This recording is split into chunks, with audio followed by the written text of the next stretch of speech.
Hello everyone, my name is Cristian. Welcome back to Tekpon. Today our guest is Sindre, the CEO of SalesScreen. Hello. Hello, Cristian. Nice to be here. Nice to meet you. Please tell us what your company does. SalesScreen is a sales gamification platform. So imagine you have an outbound motion in your business and that process is working pretty well. Well, at that stage, you need to do a minimum set of activities every day, every week, every month, and that's going to lead you towards those business outcomes you're driving towards. That's your engine. When you place SalesScreen gamification into the mix, you're kind of upgrading your engine. You're going to do more outbound activities, and you're going to get a better quality because of our motivational elements inside the tool and how we help people facilitate one-to-one data-driven conversations and really keep everyone accountable and in the know of how they're doing. So it's like the ultimate toolkit for managers to motivate teams to go. Awesome. And what would you say is the biggest problem that you solve? I guess the biggest problem is very relevant right now. I mean, how do you get people excited to get to work every day and put into, the effort? And how do you motivate sales teams these days? It's a tough market, and there's a saying that says, 2023, surviving is thriving. And we've seen 51,000 people lose their jobs in like the big tech companies of late. So, how do you keep the remaining people excited to go to work and motivated to actually put in that effort, which is required to get the goal? I mean, these days you need to do twice as much as you did last year, and you're probably going to be paid less. So yeah, it's tough. Yeah, I understand. Can you walk us through the process? The process of how we gamify Absolutely. a sales process? Yeah, sure.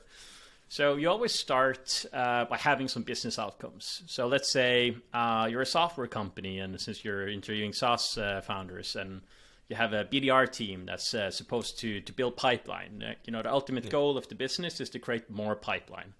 And then you kind of like take that goal and you break it into a funnel of activities. And the goal of this exercise is to dive into the actions that's required of the individuals on a day-to-day, week-to-week basis. And for like in BDR working, let's say in outreach or Salesloft, that might be, adding context to a sequence, because that starts all the tasks that you're supposed to do every day, like cold calling or connecting with someone on LinkedIn or, making a personalized video. And then you have goals that you want them to do consistently. And many of our clients in the SaaS space, at least, they might want to have like 60 to 100 cold calls a day and also other tasks. So now you start to have like a very dialed in sales process and how to get to that business outcome. That's when you can start to capture that data, funnel it through SalesScreen, and create competition where, people can engage and where we level the playing field. Not only leaderboards, but also like lottery, for instance. So every time you book a meeting, you get a ticket. And by the end of the week, there's a raffle and you kind of like pull out or spin the wheel to see who wins. You could have achievements that creates consistency. Let's say 20 contacts added to sequence in a day gives you a badge. That pops up everywhere. People will recognize it. Second day they do it, they're on a streak. Now they start to build up a streak. And then suddenly when you're on 20 working days in a row, you've added 20 contacts, you're kind of like feeling loss aversion. You don't want to lose out on this streak. So you continue to do the same habit over and over again. And suddenly you're building consistency around the actions that people can influence themselves. And not only, what the outcomes are, because that's obviously what we're driving towards, but we're getting people self-determined to do better and meet up every day and, have some fun doing the cold outreach and the hard work that's required. So that's a bit of the process. And obviously we have tons of game elements in our platform that makes, the actions fun and exciting. That's so amazing. Wow. Wow. I'm impressed. And what would you say are your top 3 features?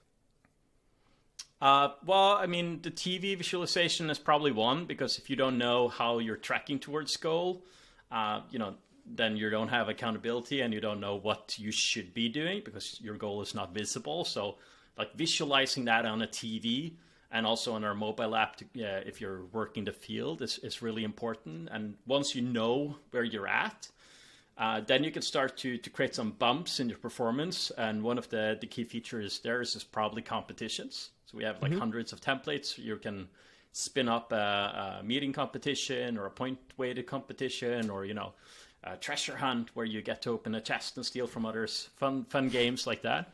So that's super fun. So that's probably the second most important kind of like feature. I would say the third one probably is either achievements or the social feed, because like if you want to be self-determined as an individual, you need to feel mastery, you need to feel autonomy, and you also need to be connected to the rest of the team. So like if you're working from home, when your wins is being automatically surfaced and recognized across the board, other people can go in there and give you a GIF or a like or a comment and kind of back you up. And you also feel and feed off the energy that other people are succeeding, so I will do it too. And that's so important to kind of create that connectedness. So I say either that or the achievements, because of the streak concept and like celebrating the smaller wins along the journey to that big pipeline goal or sales target. It's also important to kind of get you motivated on a day-to-day basis. Not only like, oh yeah, you closed the biggest deal ever, that's when you're getting the praise. No. You need to do it consistently all the time to kind of feel that energy building up. So yeah. And what is the pricing for Sales Screen? The price point, it depends. If you want a recognition package, which typically gives you the TV visualization, the app, the feed, you know, all the celebration things going on. You also get the reward shop where you can kind of engage and accumulate coins that you can exchange for rewards. That's kind of like $250 per user per year.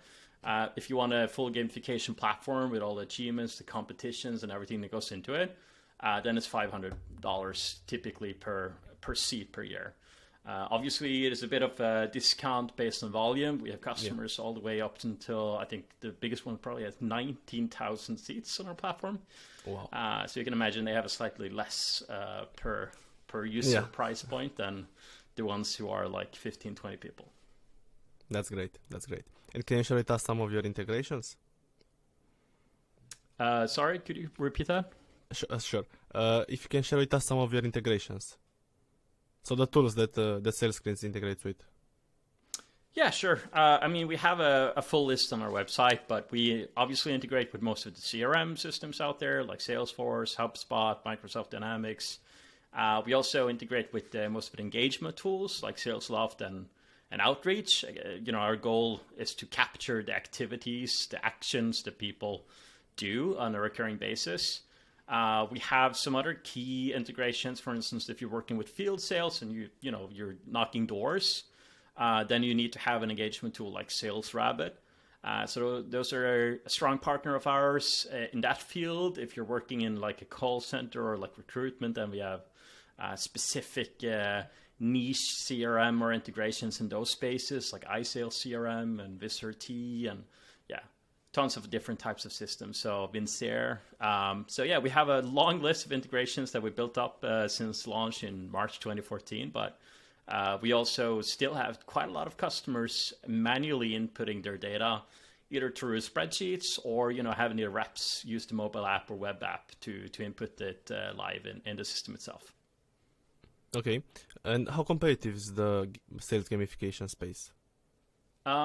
It's competitive. I mean, there's always smaller vendors popping up here and there. I guess we are the safe bet that's been around and is one of the biggest. But we have a competitor in the US, which is leaning quite much into coaching as well, called Ambition. We have a different one, which is more, I guess, targeted towards SMBs, but it's called Spinify.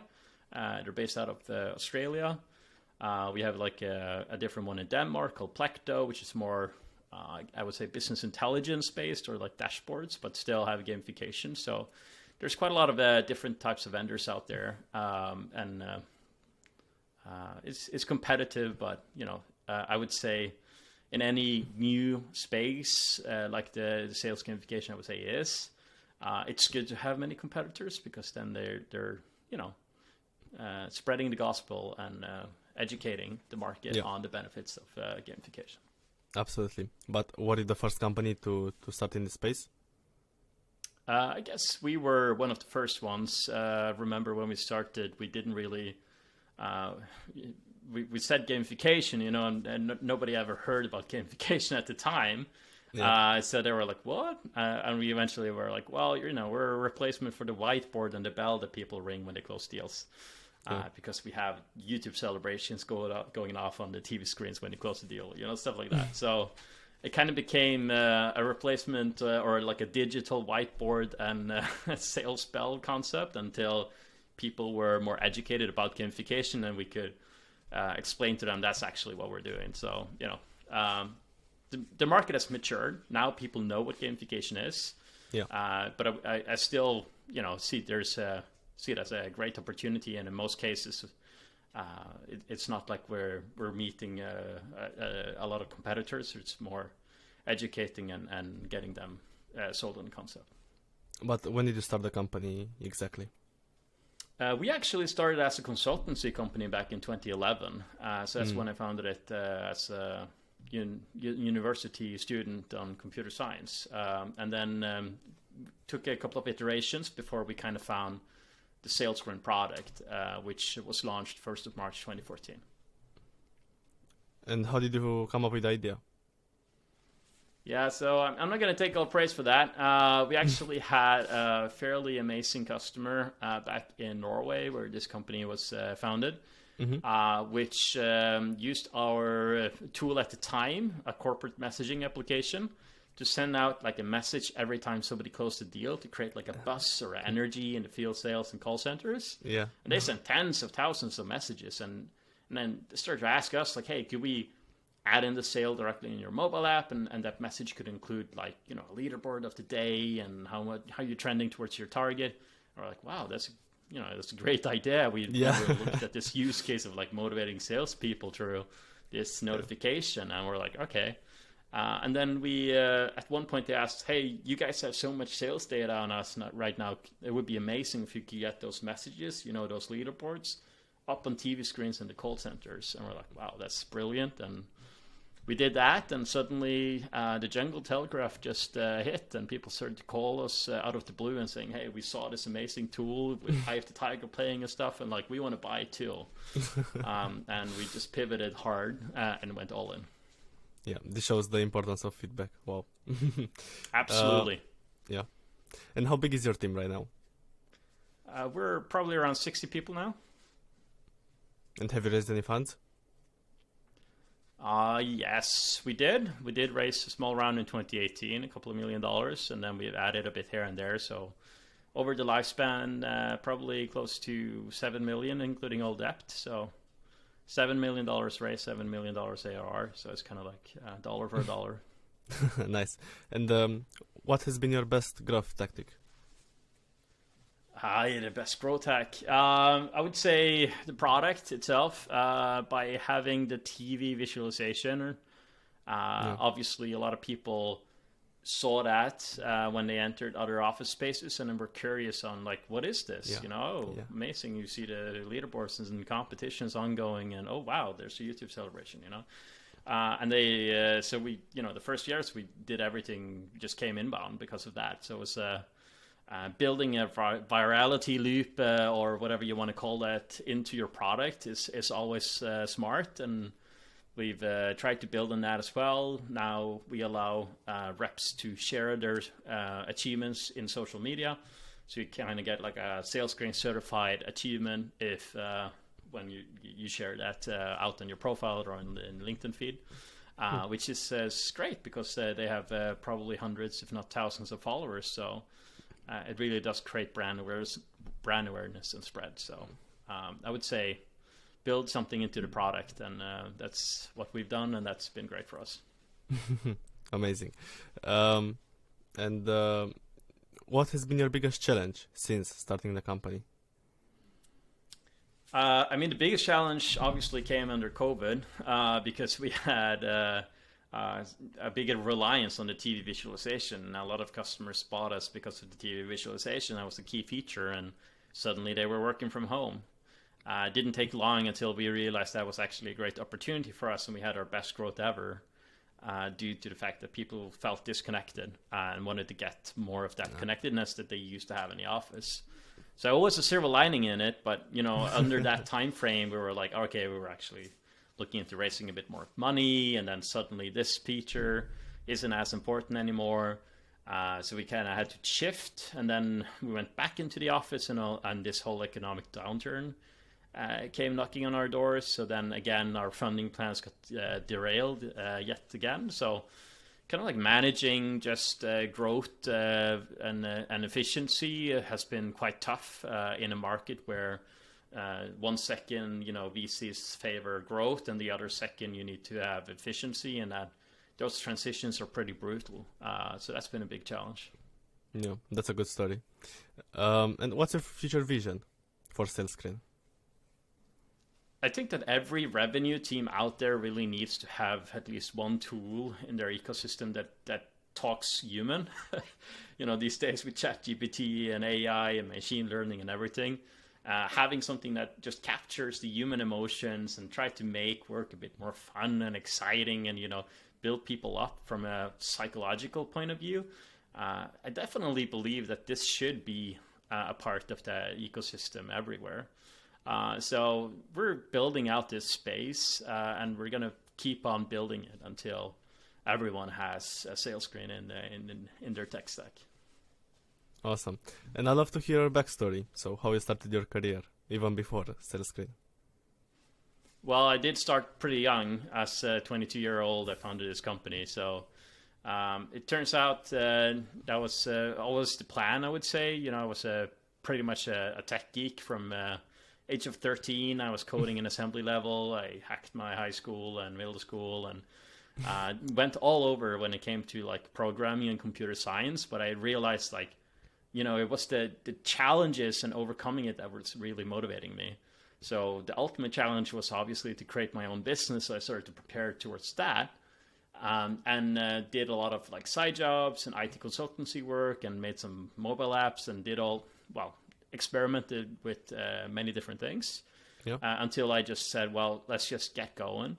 I'm surrounded by brilliant people at the university I was at, and I could get them into the team before the big tech companies come and steal them. So the timing was good as well. And of course the student loan was paying my the food and putting food on the table, so I could actually start bootstrapped, and did that until 2018 when I raised money for the first time. So it's been a lot of SalesScreen, but it's been a great journey, and constantly developing and learning new things, especially as I bridged over to the US and moved to New York, and really been able to bridge that cultural gap between Europe and the US. That's been exciting. And I saw that you're an angel advisor, angel investor in a lot of startups. So I was curious to know what are your best learnings from that, or your criteria for investing. It's been a tremendous journey, actually, because I love giving back after learning the hard way for a long time, but also just going in and feeding a bit of that energy, and getting to see some of that creativity firsthand, and in many cases that's also benefiting our company. Yes, we're at the later growth stage, but these startups, they are really pushing the edge on technology and what's possible, and sometimes they might be using some concepts or patterns or technologies that's better than ours, and then we can adopt it. So it's been good. Obviously, I started to invest fairly late, like around 2019, 2020. So right now they're all alive. So far so good. But it's tough times for startups for sure. So if they can pull through this drought, or whatever you want to call it, those companies are going to be super strong. So so far so good. But yeah, it's obviously is a good reminder of how brutal it is in those early days. It's not easy. Yeah. And what's your best piece of advice for founders? I think that you need to have patience. So breathe with your stomach and endure. Founding a company is a marathon. It's not a sprint. So definitely just make sure psychologically that you understand that it might take longer than you expect. But the return is always it's going to be there if you keep at it. But more of late, I would also say, dare to select away stuff. For instance, when you go out and target a customer base, be as targeted as possible. Really hone in on your ideal customer profile, and dare to say no, and focus. Because the more precise you are on the personas and the companies that you're selling to, the easier it's going to be to scale. And you can always branch out with new products or new, verticals later. But getting that snowball rolling, it's just so important, and it's easier if you focus quite a lot. And I have one last question. What's your favorite software apart from SalesScreen? A favorite software? Yeah, a software that you use daily and you enjoy and you'd recommend to other people. I would say it's a bit boring, but I mean, Slack is amazing. So, the way you can collaborate asynchronously and integrate with so many different things, that's great.